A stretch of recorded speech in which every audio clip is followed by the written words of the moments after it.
যেই নবীর কোনো গুনাহ নাই, উনি দোয়ার সময় বলতেন, আল্লাহ আমি আপনার দাস, দাসের ঘরের দাস, দাসীর ঘরের দাস, আমার মাথার চুলের ঝুঁটি আপনার হাতের কবজার ভিতরে, এদিকে টান দিলে আমি এদিকে যেতে বাধ্য, ওদিকে টান দিলে ওদিকে যেতে বাধ্য। যেই নবীর কোনো গুনাহ নাই, নামাজে দাঁড়িয়ে থাকতে থাকতে পা ফুলায় ফেলতেন। যেই নবী নিষ্পাপ, কোনো গুনাহ নাই, কাঁদতে কাঁদতে দাড়ি ভিজায় ফেলতেন, জামা ভিজায় ফেলতেন, সিজদায় পরে জমিন ভিজায় ফেলতেন। পড়েন সুবহানাল্লাহ। তাহলে আমাদেরকে কেমন অনুগত হওয়া উচিত? আমাদের তো গুনাহ নাই নাকি? আছে এরকম কেউ আছে? নাই। আমরা সবাই পাপী, আমাদের পাপের কোনো শেষ নাই। আওয়াজ করে বলেন ঠিক কিনা? তাহলে আসুন আমরাও বিশ্ব নবীর মতো অনুগত হই, অনুগত হয়ে আল্লাহর কাছে চাই। এই যে আল কানিতিনা ওয়াল কানিতাতি, মানে অনুগত বান্দা এবং বান্দি। আমরা দোয়ায় কুনুত পড়ি না? কুনুত বিতরের নামাজে কি দোয়া পড়ি? দোয়ায়ে কুনুত। এই কুনুত থেকে ওয়াল কানিতিনা ওয়াল কানিতাত, তাফসীর বুঝে নেন। কুনুত থেকে কানিতিনা ওয়াল কানিতাত। তাহলে দোয়ায়ে কুনুত হচ্ছে বিনীত হয়ে, অনুগত হয়ে আল্লাহর কাছে চাওয়া। আমরা তখন দাঁড়িয়ে বলি, আল্লাহুম্মা ইয়্যাকা না'বুদু ওয়া লাকা নুসাল্লি ওয়া নাসজুদ ওয়া ইলাইকা নাসআ ওয়া নাহফিদ নারজু রাহমাতাকা ওয়া নাখশা আযাবাকা ইন্না আযাবাকাল জিদ্দা বিল কুফফারি মুলহিক। আল্লাহ আপনার কাছে চাই, আপনার কাছে প্রার্থনা করি, আপনার আযাবকে ভয় করি, আপনি ছাড়া আমাদের বাঁচাবার কেউ নাই। কুনুতের মধ্যে আমরা এই দোয়া করি কি করি না? অনুগত হয়ে এই দোয়া করি। যারা রমজানের শেষ দশকে মক্কা শরীফে থেকেছেন, তারা শাইখ আব্দুর রহমান আস-সুদাইসের কুনুত পেয়েছেন। যারা পেয়েছেন অথবা কেউ টিভিতে ভিডিওতে দেখেছেন, শাইখ আব্দুর রহমান আস-সুদাইস 27-এর আলোচনায় 45 মিনিট থেকে 1 ঘন্টা দোয়ায় কুনুত পড়ে। আল্লাহুম্মা হদিনা ফিমান হাদাইত ওয়া আফিনা ফিমান আফাইত ওয়া তাওয়াল্লানা ফিমান তাওয়াল্লাইত ওয়া বারিক লানা ফিমা আ'তাইত ওয়াকিনা ওয়াসরিফ আন্না বিরহমাতিকা শাররা মা কাদাইত ফাইন্নাকা তাকদি বিল হাক্কি ওয়া লা ইয়াকদা আলাইক। এমন ভাবে হেরেম শরীফে মক্কায় শাইখ আব্দুর রহমান আস-সুদাইস দাঁড়িয়ে হাত তুলে লক্ষ লক্ষ উমরা পালনকারীদেরকে নিয়ে এক মুনাজাত ধরে কাঁদতে কাঁদতে মানুষ বেহুশ হয়ে যায়। দোয়ার কথা শুনে গায়ের লোম খাড়া হয়ে যায়, হৃদয় বিগলিত হয়ে যায়, চোখ দিয়ে দাঁড় দাঁড় করে পানি নামতে থাকে। 27-এর রাতে মক্কায় শাইখ আব্দুর রহমান আস-সুদাইসের দোয়ায় কুনুত যদি শোনেন, অনুগত হয়ে আল্লাহর কাছে চাওয়াকে বলে কুনুত। আল্লাহ বলেন আল কানিতিনা ওয়াল কানিতাতি, অনুগত বান্দাদেরকে আমি পছন্দ করি। আমার 3 নাম্বার পছন্দনীয় বান্দা হলো অনুগত নারী ও পুরুষ। সুবহানাল্লাহ পড়ে। তাহলে 10টার মধ্যে 3টা চলে গেল, কয়টা? তাহলে 1 নম্বরে আমরা আল্লাহর কাছে আত্মসমর্পণ করলাম, মুসলিমিন মুসলিমাত। 2 নম্বরে মুমিনিন মুমিনাত, বিশ্বাসের স্বীকৃতি দিলাম। 3 নম্বরে কানিতিন কানিতাত, আল্লাহর সামনে অনুগত হয়ে দাঁড়ালাম, দোয়া করলাম। 4 নম্বরে সাদিকিন সাদিকাত, সত্যবাদী নারী ও পুরুষ। ইসলাম আমাদেরকে সত্যবাদী হতে বলে। কি বলে? সত্যবাদী হতে বলে, মিথ্যা বলতে নিষেধ করে। কারণ মিথ্যা সবচেয়ে বড় পাপ, সব পাপের বাপ। সব পাপের বড় পাপ হচ্ছে মিথ্যা। একটা মিথ্যা বললে ওইটারে ঢাকতে আরো 10টা মিথ্যা বলা লাগে, ওইটারে গোজামিল দিতে আরো 30টা মিথ্যা বলা লাগে। কি লাগে না? আর কোনোদিন মিথ্যা বলবেন? মিথ্যার সাথে আমাদের সম্পর্ক নাই। আওয়াজ করে বলেন, মিথ্যার সাথে আমাদের সম্পর্ক নাই। কিন্তু আমাদের সমাজে মিথ্যা আছে না নাই? হ্যাঁ, ময়মনসিংহবাসী মিথ্যা বলে না, সত্য বলে নাকি? মাশাআল্লাহ মাশাআল্লাহ। এখন মোবাইল ফোনের কারণে মিথ্যা আরো বেড়ে গেছে। বিছানায় শুয়ে আছে, অফিস থেকে ফোন দিছে, আপনি কোথায়? কয় স্যার জ্যামে আটকে আছি, জ্যামে। দেশের ভেতরে আছে, ফোন করছে একজন, বলে আমি একটু জরুরি কাজে দেশের বাইরে এসেছি। আছে না নাই? এরকম মিথ্যা কথা, মিথ্যা আশ্বাস। আমাদের নেতারা জনগণকে মিথ্যা আশ্বাস দেয় কি দেয় না? সব নেতারা দেয় তা বলি না, কিন্তু অনেকেই দেয়। এই মিথ্যা আশ্বাস যেন আমরা না দেই। সমাজে মিথ্যা বয়ান আছে না নাই? মিথ্যা ন্যারেটিভ আছে না নাই?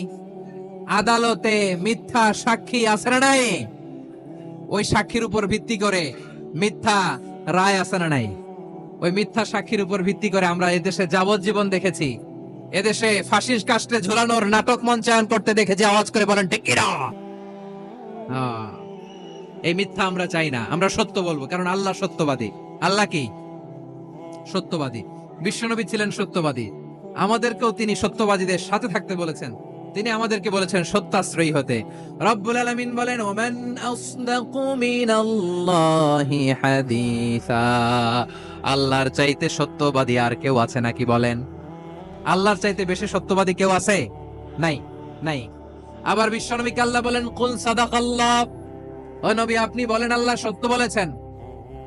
সাদাকাল্লাহ মানে সত্য বলেছেন। আল্লাহ সত্য বলেছেন, এই আদেশটি আল্লাহ তাআলা বিশ্বনবীকে দিয়ে বললেন, কুল সাদাকাল্লাহ, ও নবী আপনি বলে দেন আল্লাহ সত্য বলেছেন। এই জন্য আল্লাহর বাণী তেলাওয়াত করার পরে কারি সাহেবরা দেখবেন পড়ে সাদাকাল্লাহুল আযীম।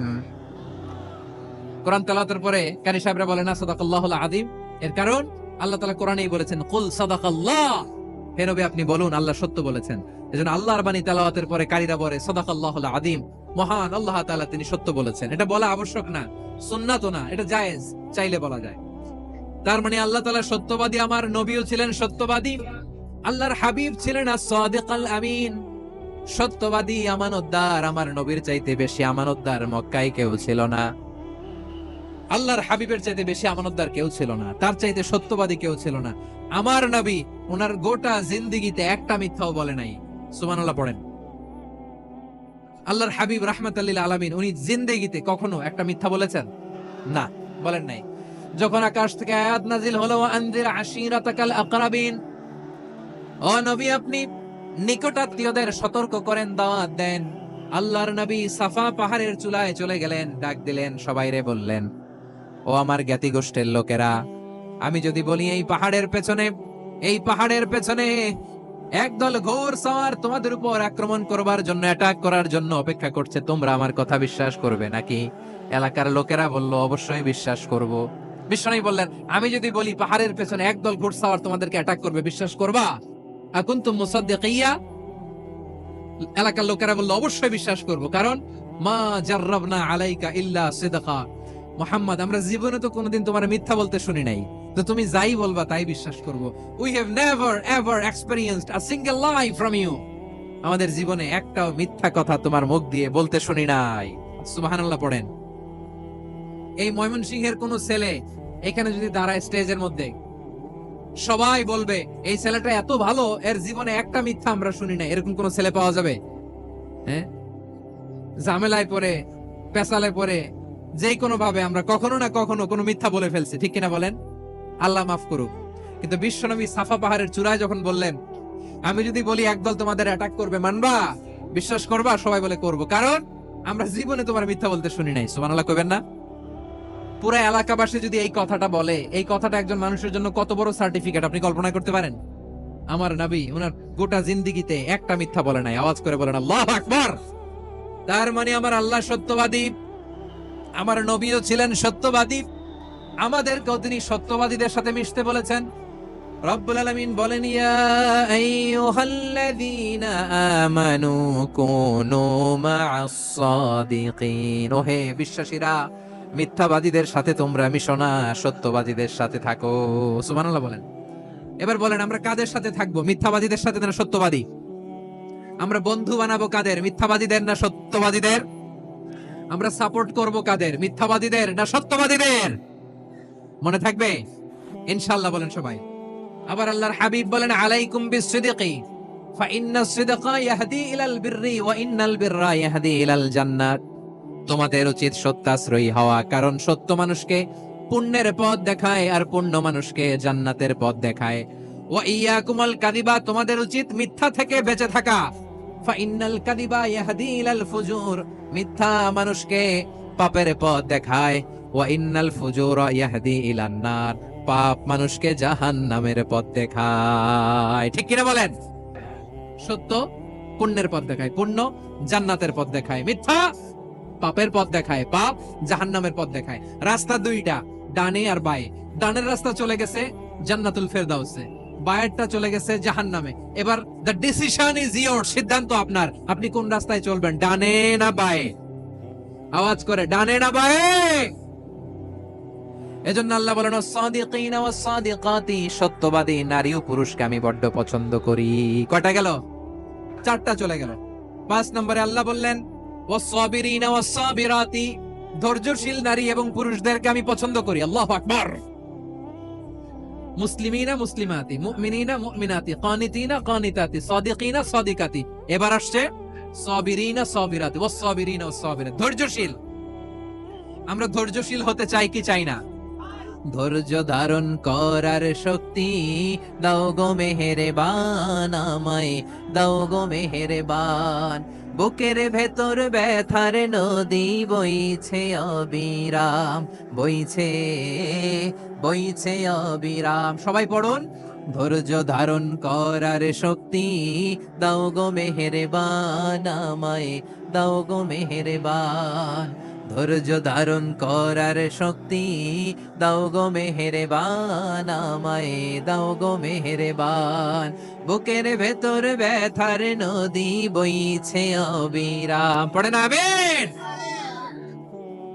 তাহলে আল্লাহ তাআলা বললেন ওয়াসসাবিরিনা ওয়াসসাবিরাতি, ধৈর্যশীল নারী এবং পুরুষকে আমি আল্লাহ বড্ড পছন্দ করি। ওয়াস্তাঈনু বিস-সাবরি ওয়াস-সালাহ ওয়া ইন্নাহা লাকাবীরাতুন ইল্লা আলাল খাশিঈন। আল্লাহ বলে যখন বিপদে পড়বা সালাত এবং সবর দিয়ে আমার কাছে সাহায্য চাইবা।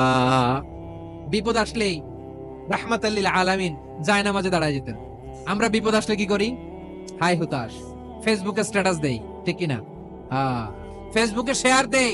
বিপদ আসলে বন্ধুর সাথে শেয়ার দেওয়ার আগে, নিজের স্ত্রীর সাথে শেয়ার দেওয়ার আগে, ফেসবুকে শেয়ার দেওয়ার আগে শেয়ার করব কার সাথে? আল্লাহর সাথে। কারণ আপনার বিপদ, বিপদ থেকে আপনার কেউ উদ্ধার করতে পারে না, একজন সত্তা ছাড়া। চিল্লায় বলতে হবে তিনি কে? সে আল্লাহ বলেন গোলাম বিপদের ধৈর্য ধারণ করো। আল্লাহর হাবিবকে আল্লাহ সান্ত্বনা দিচ্ছেন ওয়াসমির আলা মা ইয়াকুলুনা ওয়াহজুরহুম হাজরান জামিলা। ও নবী, ওরা যা বলে মন খারাপ করবেন না, মন ভাঙবেন না, ধৈর্য ধারণ করুন। ওয়াহজুরহুম হাজরান জামিলা, তাদেরকে সুন্দরভাবে ইগনোর করুন। আমার নবীকে গালি দিত কবি বলে, গণক বলে, পাগল বলে, জাদুকর বলে, লেস কাটা বলে। আমার নবী নাকি লেস কাটা? নাউজুবিল্লাহ পড়বেন না? আমার নবীরে কাফিরেরা যেমনি গালি দিত, এই যুগে আমাদেরকেও গালি দেয় এমন কিছু লোক আছে না নাই? আমার নবীকে গালি দিত গণক, জাদুকর, এরপর গালি দিত পাগল, নির্বংশ বলে, আর আমাদেরকে গালি দেয় মৌলবাদী বলে, আমাদেরকে গালি দেয় রাজাকার বলে। রাজাকার শব্দটা তো এখন একটা অ্যাওয়ার্ড হয়ে গেছে, অ্যাওয়ার্ড। রাজাকার রাজাকার গালি দেওয়ার দিন শেষ। কি দিন আসলো? সুবহানাল্লাহ কইবেন না? পরিস্থিতি পাল্টে দিতে আল্লাহর সময় লাগে না। চিল্লায় বলেন ঠিক কি না? আমাদেরকে বলে মৌলবাদী। আমরা আসল কথা বলি, ভালো কথা বলি, দেশপ্রেমের কথা বলি, আমরা জনগণের কথা বলি, আমরা মা মাটি ও মানুষের কথা বলি, আমরা ইসলামের কথা বলি, আমরা দেশের সমৃদ্ধির কথা বলি। এজন্য আমাদেরকে বলে মৌলবাদ। আবার আমাদেরকে বলে ধর্ম ব্যবসায়ী। আছে না নাই? আমরা ধর্মের সত্য কথা প্রচার করি, যেটা দেশের ভালো, জনগণের ভালো, সেটা উপস্থাপন করি, আমাদেরকে বলে ধর্ম ব্যবসায়ী। আমার প্রিয় ভাইরা, যারা ইসলামের কথা বলে, যারা কোরআনের কথা বলে, এরা ধর্ম ব্যবসায়ী নয়। খবরদার, আলেমদের বিরুদ্ধে দাঁড়াবেন না। আলেমদের পক্ষে থাকলে আপনার জীবন উজালা করে দিবে কে? কোন আলেমান আও মুতাআল্লিমান আও মুত্তাবিআন আও মুহিব্বান ওয়ালা তাকুনিল খামিস ফাতাহলিক। হয় আলেম হও, নয় আলেমের ছাত্র হও, নয় আলেমকে মহব্বত করো, নয় আলেমকে সাপোর্ট করো। এই চারটা করো, 5 নাম্বার হয়েও না, আলেম বিদ্বেষী হয়েও না, তাহলে দুনিয়াও শেষ, আখিরাতও শেষ। খবরদার, নিজেকে ইসলামের বিরুদ্ধে দাঁড় করাবেন না। এদেশের আসল পরিচয় ইসলাম। এদেশের আসল পরিচয় কি? এদেশে আজান শুনে সূর্য ওঠে শহর গ্রামে, এদেশে আজান শুনে সূর্য ডোবে সন্ধ্যা নামে, এদেশে সকল কাজে সবাই বলে বিসমিল্লাহ, এদেশে ভালো কিছু দেখে শুনে হাসি মুখে সবাই বলে মাশা আল্লাহ, সুবহানাল্লাহ, সুবহানাল্লাহ, সুবহানাল্লাহ, সুবহানাল্লাহ, সুবহানাল্লাহ। ঠিক কিনা বলেন? ও নবীন তরুণ, তোমার কিসের এত ভয়? জেনে রেখো বাংলাদেশের আসল পরিচয়। এদেশের আসল পরিচয় ইসলাম। এদেশে পরস্পরে দেখা হলে দেয় সালাম, এদেশে আমজনতার হৃদয় জুড়ে পাক কালাম। ঠিক কিনা বলেন? এদেশে পরস্পরে দেখা হলে দেয় সালাম, এদেশে আমজনতার হৃদয় জুড়ে পাক কালাম। এদেশে খারাপ হলে সর্বজনে সর্বক্ষণে দোয়া পড়ে ইন্না লিল্লাহ সুবহানাল্লাহ সুবহানাল্লাহ সুবহানাল্লাহ সুবহানাল্লাহ। এদেশে আজান শুনে সূর্য ওঠে শহর গ্রামে, এদেশে আজান শুনে সূর্য ডুবে সন্ধ্যা নামে, এদেশে সকল কাজে সবাই বলে বিসমিল্লাহ, এদেশে ভালো কিছু দেখে শুনে হাসি মুখে সবাই বলে মাশাআল্লাহ সুবহানাল্লাহ। সবাই পড়েন সুবহানাল্লাহ সুবহানাল্লাহ সুবহানাল্লাহ সুবহানাল্লাহ সুবহানাল্লাহ সুবহানাল্লাহ সুবহানাল্লাহ সুবহানাল্লাহ। এদেশের আসল পরিচয় ইসলাম।